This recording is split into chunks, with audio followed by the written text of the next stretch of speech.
The screen flickered, and my heart stopped. Lila's laugh, soft and familiar, filled the hotel room through my laptop speakers, but her face wasn't there. She'd stepped away, leaving the camera pointed at our living room.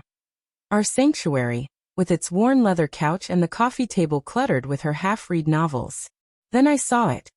A man's shadow sliding across the wall. Slow and deliberate, like a predator circling. My breath caught, sharp as a blade, and the world tilted. I was in Chicago, 3 nights into a week-long conference. The kind of trip that left me homesick for Lila's warmth. Her teasing smile. The way she'd hum off-key while cooking. We'd been video calling every evening. A ritual to bridge the 800 miles between us. Tonight, she'd seemed distracted, her eyes darting off-screen, her answers clipped. "Just tired," she'd said, brushing it off with a laugh that didn't reach her eyes. I'd ignored the twist in my gut, chalking it up to my own exhaustion. Now, staring at the empty screen, Juno's shadow lingered, broad shoulders moving toward the kitchen. My pulse hammered. "Lila!" I called, my voice cracking. No answer. The shadow paused, then vanished. I leaned closer, my hands shaking, as if I could reach through the pixels and pull her back. She reappeared, sliding into the frame with a glass of wine, her hair loose, the way I loved it. "Sorry, had to refill," she said, her smile too bright. "You okay, Ben? You look pale." "Who's there?" The words spilled out, raw and jagged. Her smile faltered, just for a second. "What? It's just me, babe." She tilted her head, playful, but her fingers tightened around the glass. "Miss me that much?" I swallowed hard, my eyes locked on the screen. The shadow was gone, but I'd seen him. "Lila, don't." "I saw someone. In the house." My voice was low, barely controlled, like a storm about to break. Her face froze, then softened into a laugh. "Ben, come on. You're imagining things. It's late, you're tired." She sipped her wine, her eyes steady, but there was a flicker of something, fear, guilt, beneath her calm. My stomach churned. The room felt too small, the air too thick. "I know what I saw," I said louder now, my chest tight. "A man's shadow. Right behind you." She set the glass down, her movements slow, deliberate. "Ben, listen. You're across the country, staring at a blurry screen. Shadows play tricks. Maybe it was the curtain moving, or... Don't lie to me." My voice broke, and I hated it. I hated how small I felt, how the man who'd promised to love her forever was unraveling in a cheap hotel room. "I saw him." Lila's eyes softened, but her jaw tightened. "You're being paranoid. I'm here alone, missing you. That's all." She leaned closer to the camera, her voice dropping to a whisper. "Come home soon, okay? I need you." I wanted to believe her. God, I wanted to. But the shadow wasn't the first crack in the glass. There'd been signs, her late nights at work, the new perfume she started wearing, the way her phone was always face down now. I told myself it was nothing, that love meant trust.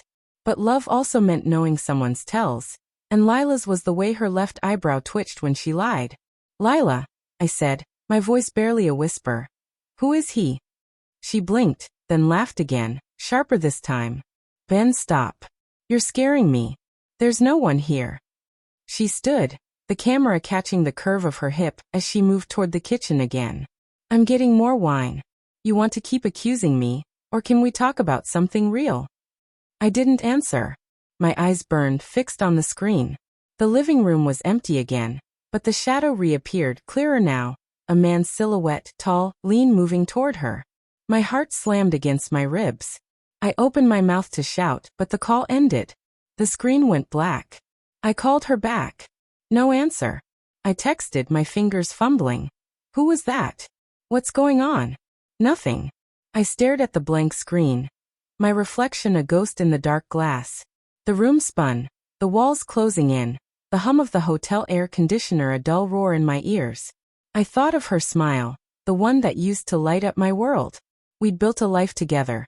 10 years of laughter, fights, quiet mornings tangled in sheets. I remembered her vows, her hand trembling in mine, promising forever. Was it all a lie? Or was I losing my mind? Seeing shadows that weren't there? I called again. Voicemail. My hands shook as I dialed her best friend, Sarah, who lived nearby. "Hey Sarah. I said, my voice hoarse. Is Lila okay? We were on a call, and I saw someone at the house. Sarah hesitated. Too long. Ben, she's fine. Probably just asleep. You know how she crashes early sometimes. Sarah, don't bullshit me. My voice cracked like ice. There was a man there. I saw him. A long pause. Then softly, Ben, I don't know what to say.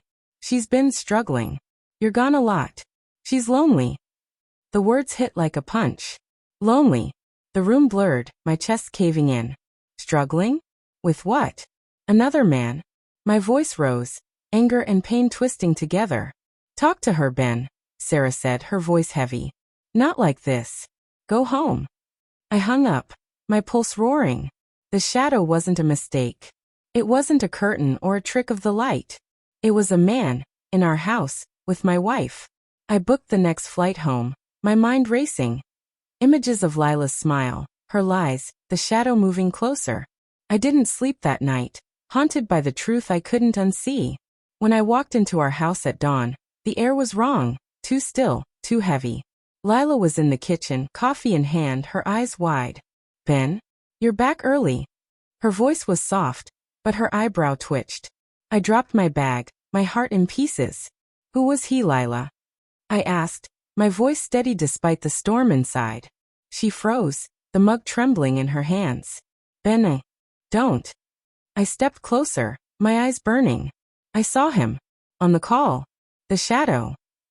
Her face crumpled, and for the first time, I saw it, guilt, raw and undeniable. It's not what you think, she whispered, tears spilling. It was a mistake. A moment. I love you. But the shadow lingered in my mind, darker now, sharper. A mistake? Or a betrayal dressed up as one? I turned and walked out, the door slamming behind me, her sobs echoing in the silence. The truth wasn't a shadow anymore. It was a knife, and it cut deep.